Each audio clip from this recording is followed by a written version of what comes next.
Liberal Education and Engineering Society Division, former chair. She's a holder of the Sterling Olmsted Award.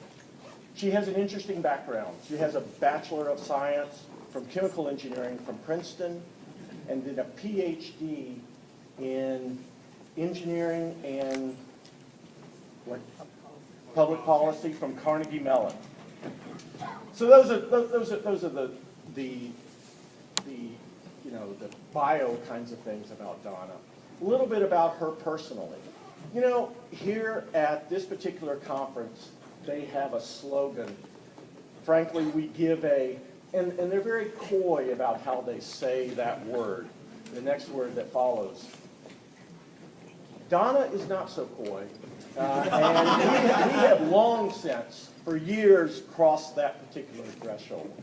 She is someone who thinks very deeply, thinks very passionately about the role of minorities in engineering, and we very much look forward to this talk. Donna.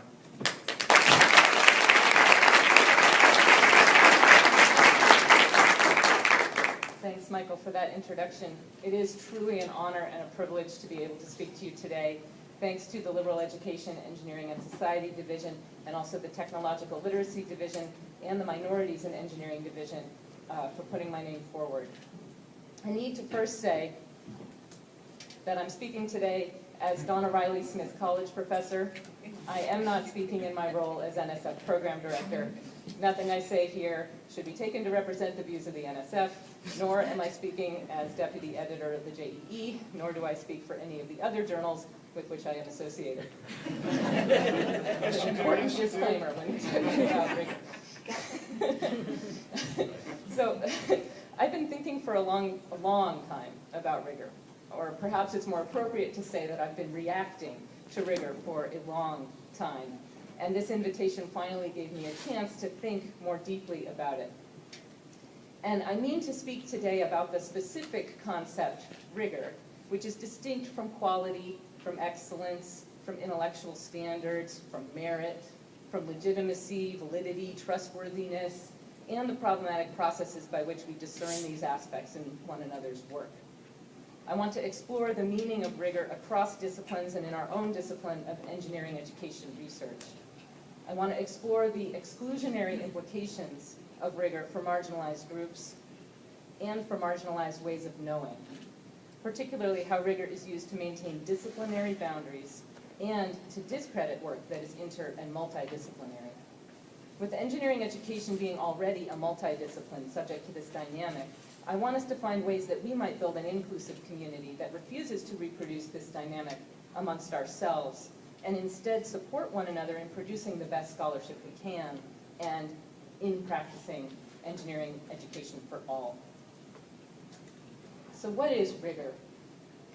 Rigor has become a common topic in engineering education research as we have begun to use it as a modifier, as in rigorous engineering education research, distinguishing it intentionally or not from other engineering education research that presumably lacks rigor. It has a know it when you see it kind of fuzziness. In engineering education research, it seems to refer to having formal research questions, having a theoretical grounding, having appropriate methodology, which might too often be viewed as exclusively quantitative. In engineering, rigor is most closely associated with mathematical content. We all know that. The higher the math, the more rigorous the approach. A Smith colleague once dismissed my work on indoor air quality as just a mass balance.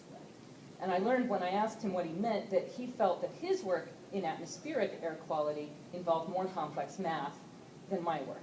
And he was actually wrong in his assumptions about what math was involved in my work, but this serves as a concise illustration of how mathematical complexity constitutes rigor in engineering and how rigor is used as a cudgel. So turning to rigor's etymology reveals its punishing and exacting nature. Quoting from the Oxford English Dictionary, rigor is defined as harsh inflexibility in dealing with a person or a group of people. Severity, sternness, cruelty, strict application of laws, and in the plural, repressive measures. Harshness that is difficult to bear, exactitude, and precision.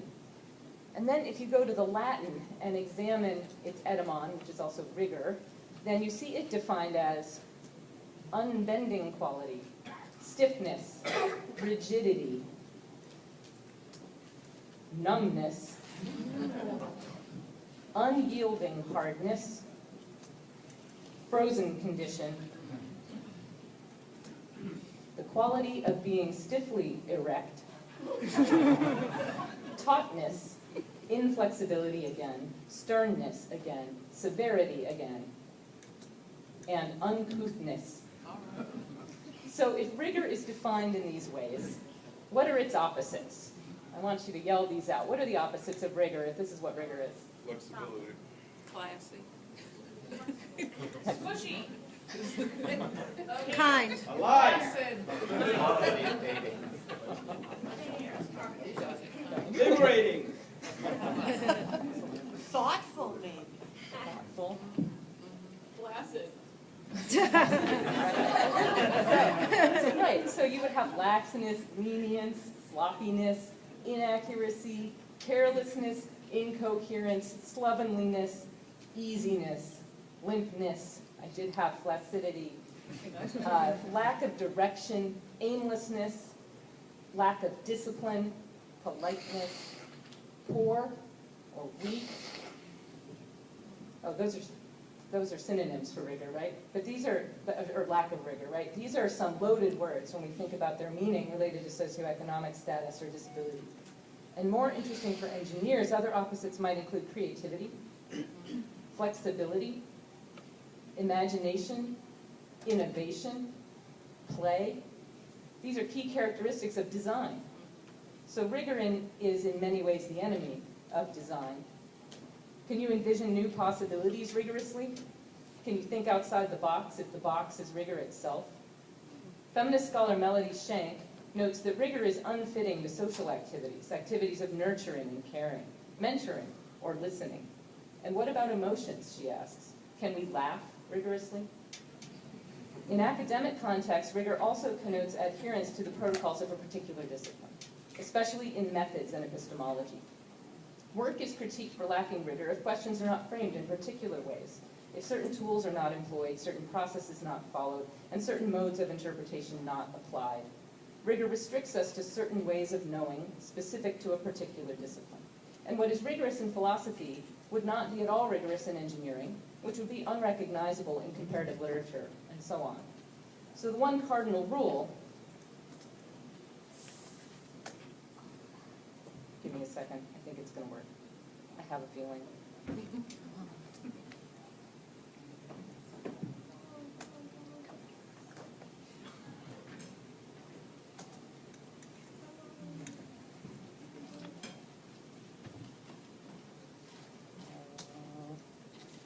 There we go. Okay. See if this works. I have a feeling this is going to work. For fall. There's something very important I forgot to tell you. What?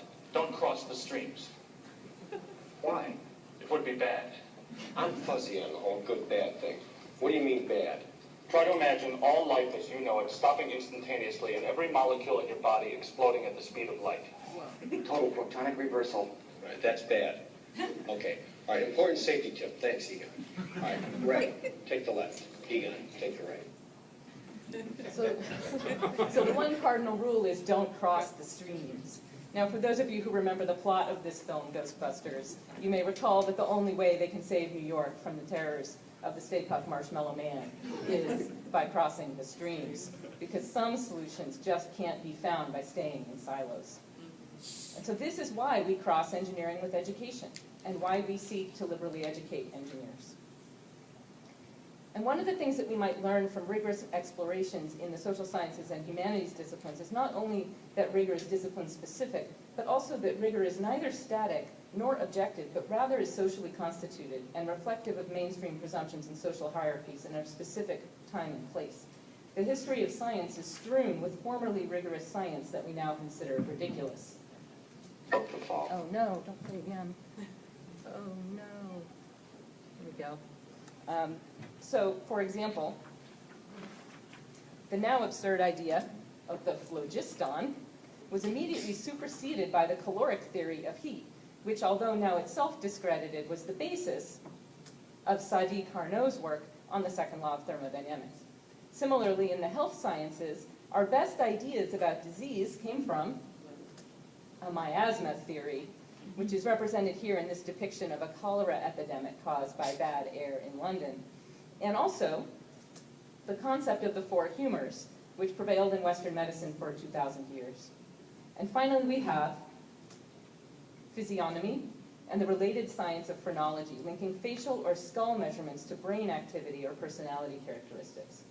Science historian Roy Porter notes that although we may now bracket physiognomy with mesmerism as discredited or even laughable belief, many 18th century writers referred to it in all seriousness as a useful science with a long history.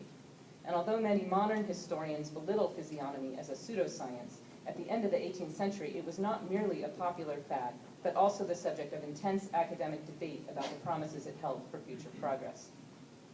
So some would view this retrospective of the ridiculous as merely evidence of the progress of science, proving that we have a rigorous method by which the unrigorous ideas fall, and the absurdity of fallen ideas merely reinforces the effectiveness of the methodology. And yet, even as we distance ourselves from overtly racist phrenology as unrigorous pseudoscience, subfields in both science and engineering, and even engineering education, continue to live out these legacies in anthropometric research, studying cultural, racial, and gender difference in an effort to be inclusive that nonetheless reflects and perpetuates racist, sexist, and orientalist biases and assumptions. So, what is the purpose of rigor in our community? What ends does it serve? Or as Gary Downey might put it, what is rigor for? One of its purposes is a thinly veiled assertion of white male heterosexuality. We have already seen that the term has a historical lineage of being about hardness, stiffness, and an erect quality. Its sexual connotations and links to masculinity in particular are undeniable. My visceral reaction to many conversations where I have seen rigor asserted has been to tell the parties involved, male and female, to whip them out and measure them already. It is no coincidence, by the way, that this image came from Wired magazine, which is widely critiqued for its puerile sexist humor and boys' club working climate. It comes from a 2004 story about two Purdue engineering faculty members who collected 200 slide rules for a campus exhibit. In the article, they interviewed another slide rule enthusiast who said, and I quote, "Slide rules made me miserable in school, but now I collect them with a passion. I know it's weird to talk about passion in connection with slide rules, but they fascinate and delight me the way my ex-wife never did." They are functional and beautiful. I guess you could say I'm obsessed. Sometimes a slide rule is just a slide rule. But glorifying a tool for calculation, an icon of engineering rigor, and in the same sentence denigrating in sexual terms the woman he presumably once loved, reflects a quintessential sexist engineering culture, echoing the findings of ethnographers and engineering studies scholars like Wendy Faulkner, Karen Tonso, and Elaine Seymour, who have documented a variety of performances of masculinity and assertions of male power in engineering settings. As I thought more about my own experience with the concept, I came to conclude that what we are whipping out and measuring is the ruler itself.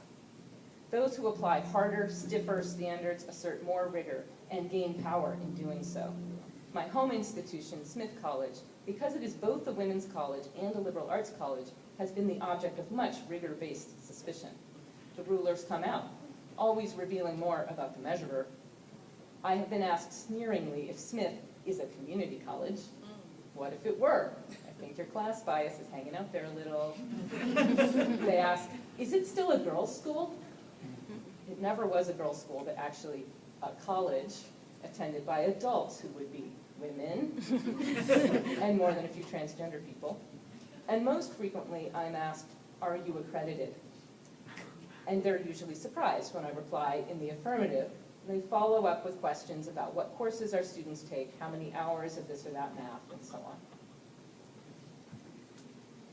This grilling is a rigor ritual, akin to those other hazing rituals like qualifying exams and dissertation defenses, posturing to determine, are our measures and our values really the same? Internalizing rather than calling out this blatant sexism, our program's founder and first director changed the name of my proposed course on air pollution to Physicochemical Processes in the Atmosphere, whipping out the Rigor ruler before ABET visitors and anyone else. The students had no idea what the course was about, but someone's ego was certainly being stroked in the process. I've probably made you all uncomfortable enough, so I'd like to move on to another report and make a link to Alice Hawley's work on the practice of boundary drawing in engineering. So another purpose of Rigor might be enforcing boundaries and borders. Rigor is a critical tool in that process. It firms up the lines we draw defining our fields, including and excluding certain kinds of work and the people who do those kinds of work.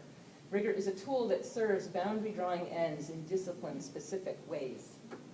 As with Borders of a Nation, this is about claiming turf and claiming identity. And for those of us who work on engineering identity development, I think we would be wise to pay attention to the role of Rigor as a defining tool, as it may reveal how structural forces of power and privilege operate to exclude men of color and women, students with disabilities, LGBT people, first generation and low-income students, and non-traditionally aged students, other groups.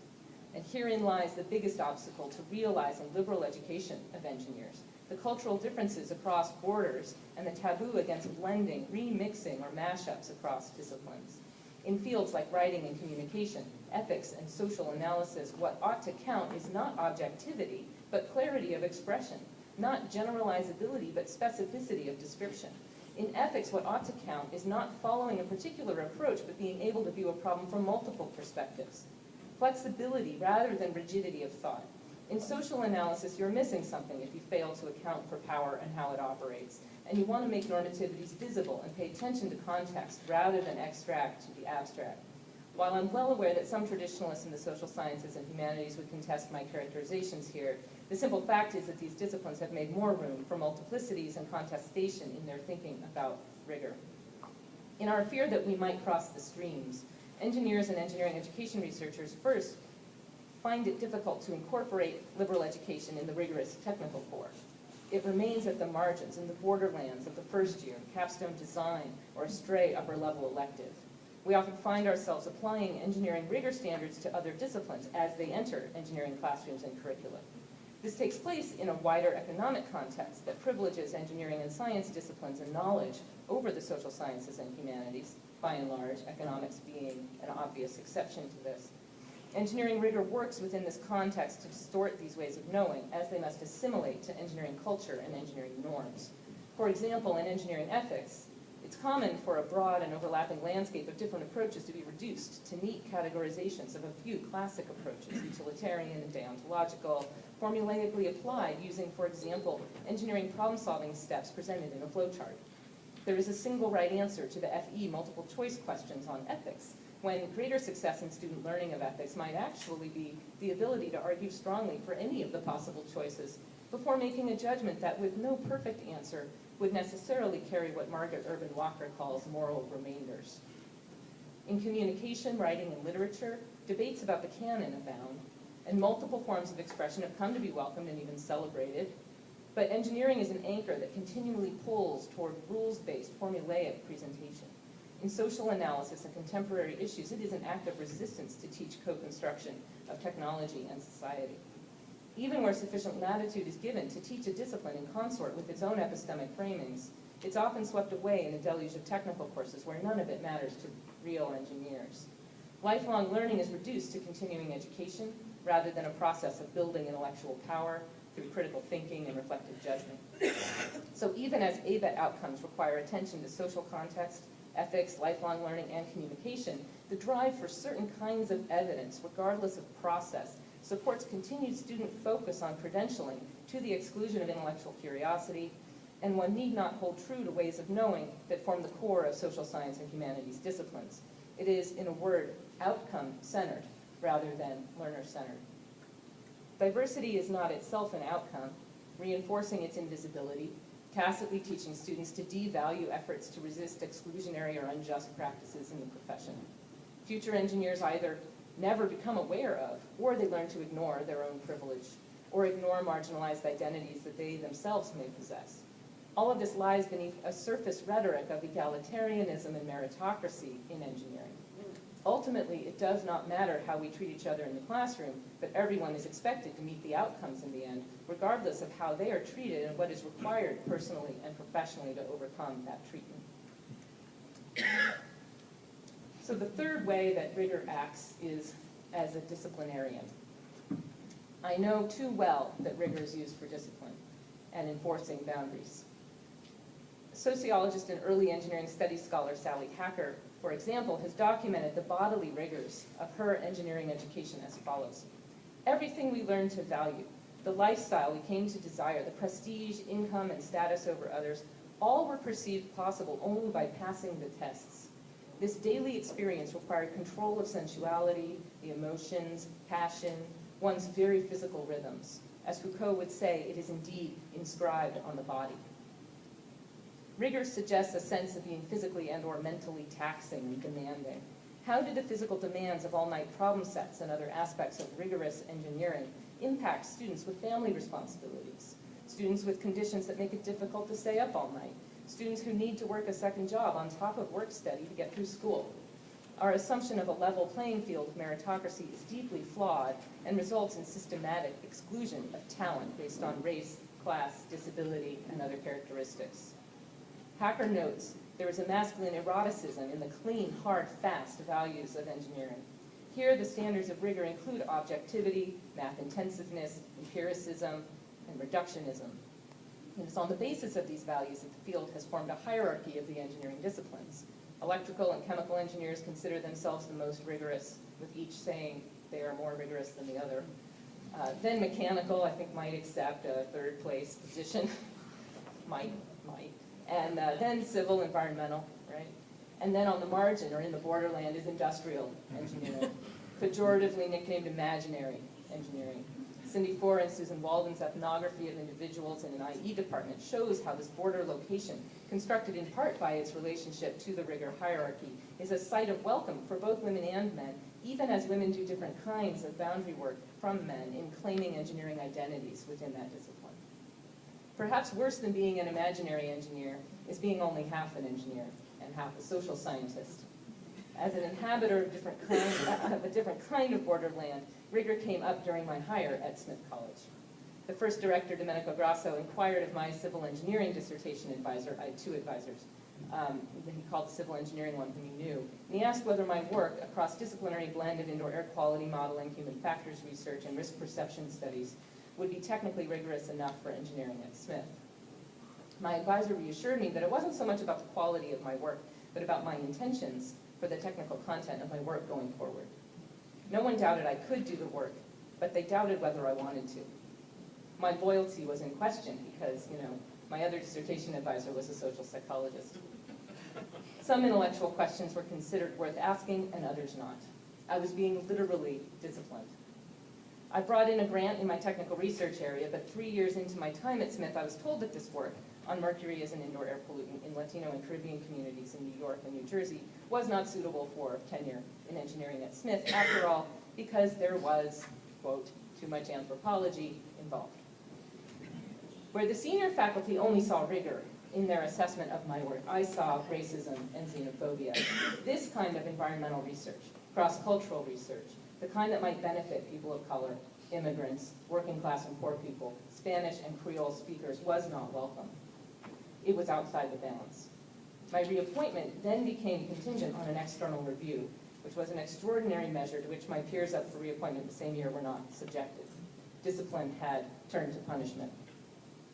I had proved disloyal, after all, hanging out with an Afro-Cuban Santero and his wife, a Latin Americanist anthro professor.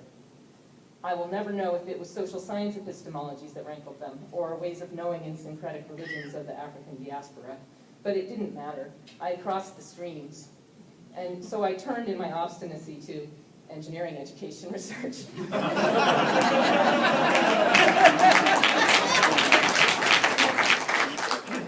It was out of the frying pan into the fire. The questions about the rigor of my work have continued to haunt my career as a faculty member in an engineering department setting, including when I went up for tenure and promotion. Rigor remains the foremost threat to my academic freedom. I almost didn't share this story because of the shame, the stain on one's career when there are rumors of a lack of rigor. I've seen it happen over and over again to perfectly qualified individuals in hiring situations, in tenure considerations, and other evaluative contexts. Make a comment about the rigor of someone's work, and they become a pariah. Whether it is used to draw lines in the sand, or wrap our knuckles a little, or beat us senseless, rigor is a weapon that threatens to destroy all knowledge generated by epistemologies not its own. The pragmatic among us might say, as Augusto Boal said of theater, that rigor is a weapon we must fight for because of its central role in academic survival. Indeed, across the social sciences and humanities, we have seen this strategy enacted as rigor is redefined to be more inclusive of new intellectual movements. I am concerned that for us in engineering education, rigor brings a constriction of standards. We undermine our own efforts if we enforce notions of rigor that are known to be problematic in engineering culture based in the very epistemological narrowness we seek to remedy. If we adopt rigor from engineering with its epistemic assumptions, what approaches in education would we accept? Thoughts? None. None. Positivist? I'm going to propose learning science, right? That sounds good to engineers. It has the word science in it. What kinds of curriculum would we accept? What the education literature calls pejoratively curriculum as technology. I have 2 quotes for you on this. Elliot Eisner describes curriculum as technology as a situation in which knowledge is viewed as structured disciplines that are complete and coherent. They have been validated through verifiable value-neutral means and are passively described as factual and explanatory, not evaluative. These neatly ordered boxes of verified structures of knowledge can be broken into component parts for easy acquisition by learners new to the discipline. These knowledge components can be easily measured in efficient, reliable, and controllable ways. This sounds a lot like the 1930 Wickenden report on engineering education, in which they wrote, engineering education reflects our national genius for quantity production. Pressed to get a maximum result in a minimum of time, engineering educators have borrowed half unconsciously from the management methods of industry. The essence of the scheme consists in first visualizing the process as a whole, then dividing it into major steps in a logical progression, and finally breaking the work down into small units to be done in a definite sequence under prearranged conditions with the materials supplied precisely when needed in the most convenient form, the task sequence to be carried out under close supervision with continuous inspection and grading of piece parts, and the rewards to be paid in terms of standard task with quality bonus. I worry about the ways that the recent popularity of evidence-based practice in STEM education might play into these goals. The implication of calling one thing evidence-based, of course, is to suggest that something else is based without evidence. What counts as evidence? Does theory count? What about evidence that's not empirical? What about evidence that is empirical but qualitative in nature? Educational theorist Gert Biesta, in his 2007 critique of evidence-based practice, points out that evidence-based practice has its roots in medicine and that, in the No Child Left Behind context at least, the gold standard of randomized controlled field trials seems to have become the preferred, if not prescribed, methodology for educational research. Indeed, this is the science-based approach to science teaching advocated for the last several years by physics Nobel laureate Carl Wyman. Dewey has a response to this. But the focus on effective interventions, right? We're asking what works when we talk about evidence-based practice. It's a seductively practical orientation for engineers. But as Biesta points out, embedded in this paradigm are causal assumptions about a one-way teaching relationship in which the instructor makes some intervention and then students learn better as a direct result of that intervention. But Biesta argues on the contrary that if teaching is to have any effect on learning, it is because of the fact that students interpret and try to make sense of what they are being taught. It is only through processes of mutual interpretation that education is possible. The critique that I think resonates most with engineering of evidence-based practice is the fact that the focus on effective interventions, essentially on what works, completely ignores the role of judgment, critical for professions that have a moral dimension. What should be learned? Not just what is effective, but also what is appropriate. This argument is similar to that of critiques made in the 1980s by Langdon Winner and Robert Zussman, among others, that engineers operate in an ethical vacuum when it comes to considering the ends of our work. We must not let questions of teaching effectiveness distract us from fundamental moral questions about the aims of engineering education. In the engineering education research community, it remains the case that empirical methods are preferred over others and quantitative methodologies over qualitative. Not to pick on the ERM division, I think we are all subject to these biases, but the ERM review standards reveal clearly some of our biases in this regard. They uphold, among other things, generalizability of results and a reliance on objective empirical methodology and epistemology. So even when, or perhaps because, we do not specifically name which methodologies are acceptable, we end up with preferences for the quantitative and for large numbers. In other words, studies that are clean, hard, and fast. This is not to argue against work that fits that mold. There's much to be learned from these studies, but it is to point out the narrowness of fitting everything into this mold. Even though education itself is a social scientific field, we do not draw equally on all forms of rigor offered in education. We exhibit clear preferences for those that conform most closely to a standard of engineering rigor. We are doing the same thing to engineering education research that we are doing to liberal education disciplines. Learning science is extracted from the whole of education. Best practices focused on teaching to the majority, ignoring difference, power, and privilege. Methodologies and pedagogies that leave room for experiences of the marginalized are not coincidentally left behind in this extraction. There are a few exceptions that break through in our literature, but the fact that they remain exceptions is itself part of the problem. So ultimately, we must ask, who is served by these standards? Whose work is favored and whose is left out?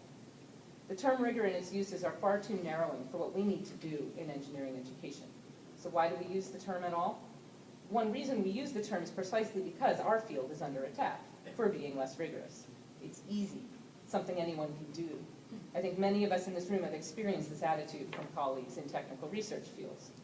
My own research presented on Monday included perspectives of some participants in my study who were thermodynamics professors who poo-pooed engineering education research as not valid and not rigorous.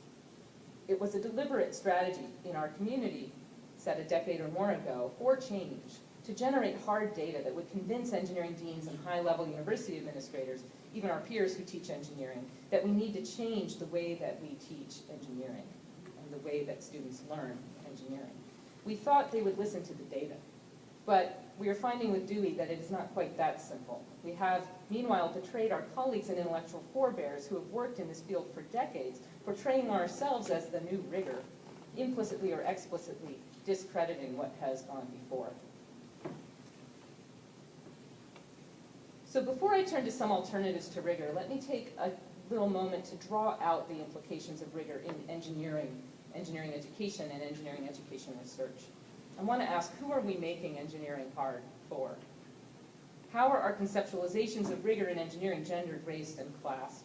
How do our standards of rigor reinforce these hierarchies in engineering and maintain invisibility of queer, disabled, low-income, and other marginalized engineering students?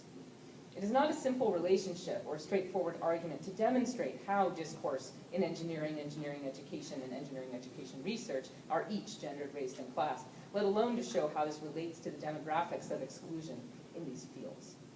But on the most superficial level, we have numerous implicit bias studies that reveal how our ideas of objective merit are not as they seem. Music auditions behind screens result in 50% increase in parts offered to females. Identical CVs, one with the first name Jamal, the other with the first name Greg, was sent out, and Jamal had to send out 50% more CVs before employers were willing to interview. The arguments would no doubt be merit-based. On a cultural level, we have decades of ethnographic research documenting a climate of microaggressions and cultures of whiteness and masculinity in engineering. We have newer research on the climate faced by queer students and the social and cultural capital of low-income students. And we have narratives from students who faced competing identity choices between engineering and other aspects of their self, work that majority students did not have to do. Faulkner and Hacker have drawn connections from these kinds of experiences to ways of thinking and knowing in the discipline of engineering. Feminist philosophers of science, like Helen Longino and Sandra Harding, have showed how scientific knowledge itself is gendered, raced, and colonizing. These scholars have critiqued objectivity, a key constitutive element of rigor in engineering, and often in engineering education research. They reveal inherent masculinist white global north bias in problem selection and framing, in generating theories and methods, and in interpretation of results, all under a guise of neutrality. Writing earlier than these feminist philosophers, radical feminist Mary Daly offered a critique of patriarchal academia in her book Guide Ecology. Her work is based in a recognition that language, itself patriarchal, fundamentally structures our very thoughts. She therefore seeks to creatively reshape language, turning her righteous anger into a wicked, withering wordplay. Daly, usually unflinchingly direct, delivers only a glancing blow to rigor here. Echoing the Oxford English Dictionary definition of rigor as the quality of being stiffly erect, Daly defined the phallic state as a state of intellectual, moral, and physical and metaphysical flaccidity, condition of rigidity, frigidity, state of rigor mortis. Perhaps it is exactly when one claims rigidity that one becomes morally, physically, and intellectually deflated. Historically, it is evident that rigor has served as the enemy of inclusive education. Melody Schenk identifies rigor as a driving force in attacks in the 1920s on Dewey's and Kilpatrick's curricula, each designed to extend education to immigrant children and poor children. For example, she notes that William Bagley attacked Kilpatrick's activity curriculum because it, quote, lacked rigor, and as a result, the children of America were simply not learning what they needed to know. Bagley went on to advocate for approaches to education that were strong, virile, and positive, not feeble, effeminate, and vague. Amy Slayton's history of African Americans in engineering education since 1945 is titled Race, Rigor, and Selectivity in Engineering, the History of an Occupational Color Line. As the title suggests, she traces the close link between rigor and meritocracy, explaining how standards of rigor and merit have segregated and continue to segregate engineering, even as standards appear value neutral. She shows how rigor foils even well-intentioned efforts at racial equity or justice in engineering education. I cannot possibly do justice to her careful argument and detailed fleshing out of historical case studies linking rigor and selectivity to racial inequality in engineering education, so you must read the book for yourself to get the whole story. Harvard Press, 2010, get the book. I offer here one slice of one case study that she presents about two universities in Chicago during the 60s and 70s. Both the Illinois Institute of Technology and the University of Illinois at Chicago sought to include local African-American students. But because they were unwilling to change their curriculum or standards of merit one iota, their attempts at integration failed. Slayton sets the stage by noting that in this era, Chicago's political leadership sought to intervene in poor black communities, but only in moderately reformist ways that would quell unrest while still benefiting the status quo. Universities like IIT and UIC echoed this model of political leadership, opening doors to black students without examining the racial biases in their educational model and without removing barriers to ensure success. Slayton notes that a rhetoric about high standards linked expanded opportunity to a fear of diminished rigor. Even as arguments around technological and economic need drove a quest to recruit minorities to engineering, these same leaders refused to acknowledge the ways in which standards of education or employment reflected and perpetuated social hierarchies. Slayton goes on to connect the relationship between rigor and selectivity that existed in liberal academic institutions in the 60s with anti-affirmative action arguments that began in the 80s and continue today, even through the Fisher decision that we witnessed on Monday. Course content similarly is implicated in minority exclusion. What is taught in engineering classrooms has everything to do with who has counted as a well-qualified student or a well-qualified engineer. When merit is narrowly defined, people from disadvantaged backgrounds are excluded de facto, as faculty refuse to make the changes that can remedy the situation. These choices, and I'm quoting Amy here, these choices lead to demographic narrowness.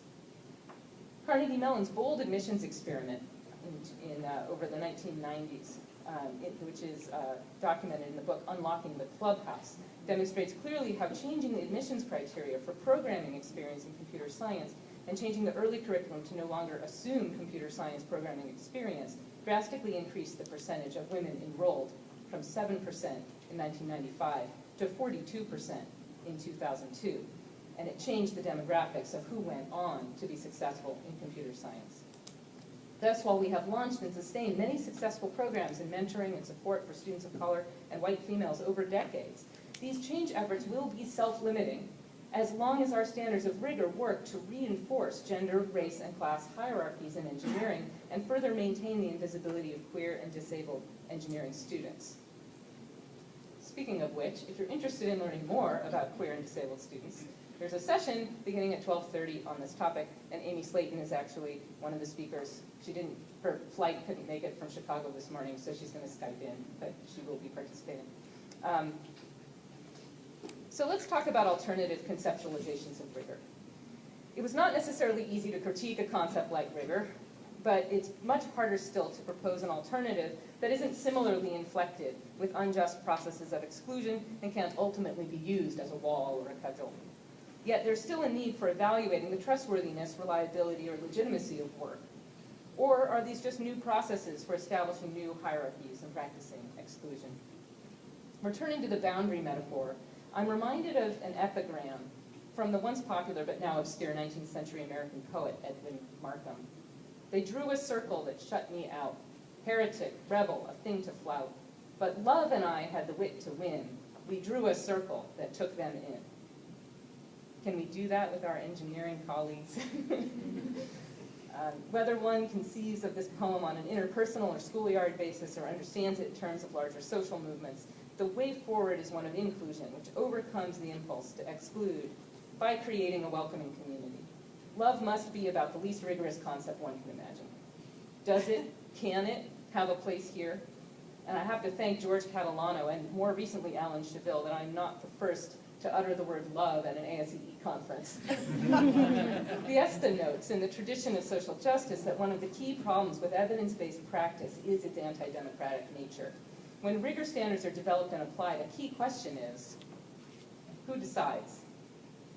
And so here I want only to lay out some ideas that might form the basis for a collective way forward, if we might think further about rigor as a community. Feminist philosophers of science and science and technology studies scholars have offered critical perspectives on objectivity in science and have proposed new ways of thinking about how we do science and how we produce scientific knowledge. It's worth noting that some circles consider their work rigorous in the utmost, while others mock it. It is precisely because this work is at the interface of two or more disciplines that it has been particularly vulnerable to this kind of attack. Patty Lather, for example, puts forth the idea of validity, defined in multiple senses, to establish new criteria for legitimation or evaluating the trustworthiness of research. Sandra Harding presents the idea of strong objectivity, where strength comes from a diversity of voices and perspectives. Donna Haraway proposes diffraction, which intentionally disrupts linear conceptions by tracing their histories, their leakages, their slippages, and challenges. It's much like Mike Fortune and Herb Bernstein's concept of reality, that's spelled with two T's, recognizing the subjectivity of scientific practitioners in action and calling for reflexivity of practice. What is common among these scholars is a sensitivity to systems of power knowledge, noting the social construction of science and the socio-technical nature of our world. Rather than seeking to extract the technical from the social, they seek holistic understanding, reflexively on the lookout for who and what might be excluded or precluded by our epistemologies and the knowledge that we build with them. While none of these scholars takes on rigor directly, we can apply their principles to the development of a new approach. A popular and catchy replacement for rigor in the K-12 debate is vigor. And I'm quoting Joe Bauer, who's a blogger in Canada, where rigor may demand compliance, vigor brings engagement, he says. Sally Hacker might find this concept attractive, I think, as an avenue for inclusionary eroticization of engineering and technology, forging embodiment over extraction. What would it mean if our ethic were one of building each other up, rather than attacking or picking each other's work apart, making corrections and improvements relationally, and sorting out validity in a process that we would describe as caring rather than cruel? Scarcity of opportunity is perhaps our biggest threat here. Rigor feeds on competition for scarce resources and rewards. If we can create abundance, we can make room for additional voices. This means new journals, perhaps, and new funding sources. It means we need to consider results from all different kinds of institutions, including community colleges, engineering technology programs, yes, liberal arts colleges, and minority-serving institutions. We need to stop viewing small numbers and special populations as non-generalizable and therefore lacking rigor, lacking value. Our strength can come through multiplicity, oh, that already is up there, rather than adherence to a single norm. This isn't about reinventing rigor for everyone. It's about doing away with the concept altogether so we can welcome other ways of knowing, other ways of being. It's about criticality and reflexivity. No compartmentalization, no fragmentation, so we can support each other in doing the best work we can, bringing our whole selves to the process. We can use other ways of knowing to critique rigor and to find a place to start to build a community for inclusive and holistic engineering education, research, and practice. Thanks.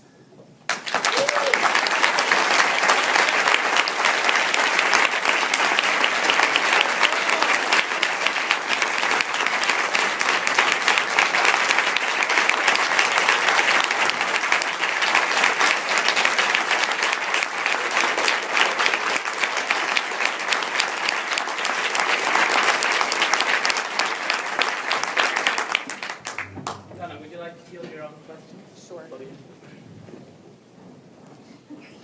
from the audience?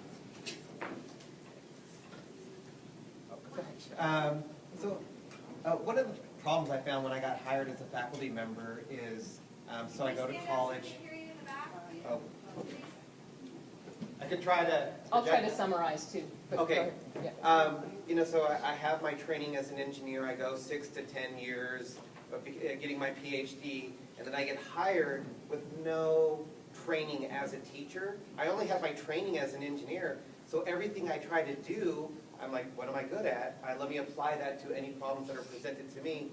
So it seems, I think a lot of people, it's not malicious that a lot of this appears. I mean, there is sexism and racism in just about every field.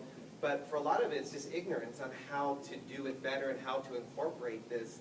I'm wondering where you think is the right level to, like, the movement to happen to improve engineering education.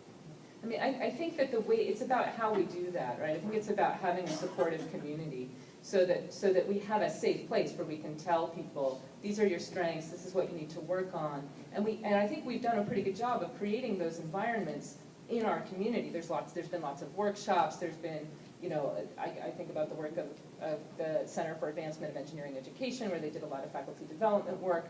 And so to have them, the workshops we have at AFEE are examples of these safe spaces we've created to do that work, but we're still embedded in a system that doesn't do it that way, that does it based on rigor and does it based on a more punitive model. And so I think we need to ask about what we can do differently. Alicia. I was totally attentive for the first time in my life, I think, for an hour and a half. And I think I got maybe 3% of what you said. So are you going to publish this or blog it or share it in some other way with us? Because I need to revisit this multiple times. Michael, I'm going for JEE. All right. You might have a conflict of interest. Yeah. We'll have to work that out. Lindsay. I'm wondering if you could talk a bit more about how rigor relates to ethics, because some of the questions that I have is, how do you do research if you can't get funding because you don't have your PhD? Or how could you do research if you're not in a population that has an institutional review board? And so there's these ethical concerns about trying to do some of these things. These are ethical things, but if you're outside of the systems to do this work, and like thinking about our K-12 environments, thinking about populations that aren't here, thinking about there's ethical concerns that block doing this well. I totally agree with you. I think you're right, that that's a critique that needs to be made. You should write that up. Seriously. Seriously. I think that needs to be articulated. Absolutely. So I wonder if you could speak for a second to the personal nature of these. I think it's easy to listen to these conversations and think we're talking about others. But we recreate the status quo through our everyday actions, so we're also talking about ourselves. So could you give us some words of wisdom about how to be more reflective about how this connects to things we might be unintentionally doing, but we should stop and take a moment of pause? Right, and I think thinking about this word itself is a place to start, right? Because if we start thinking about, oh, this work isn't rigorous, what do we do? Why, if our instinct is to distance ourselves from someone else's work that we see as not rigorous, how do we stop and say, okay, why am I driving a wedge here? Is there a way to build a bridge instead, right? Instead of saying, well, that work is no good. And I know I'm guilty of that as much as anybody. You know, I don't like somebody's approach and I'm dismissive. I think we need to be less dismissive and more nurturing and say, okay, this is an opportunity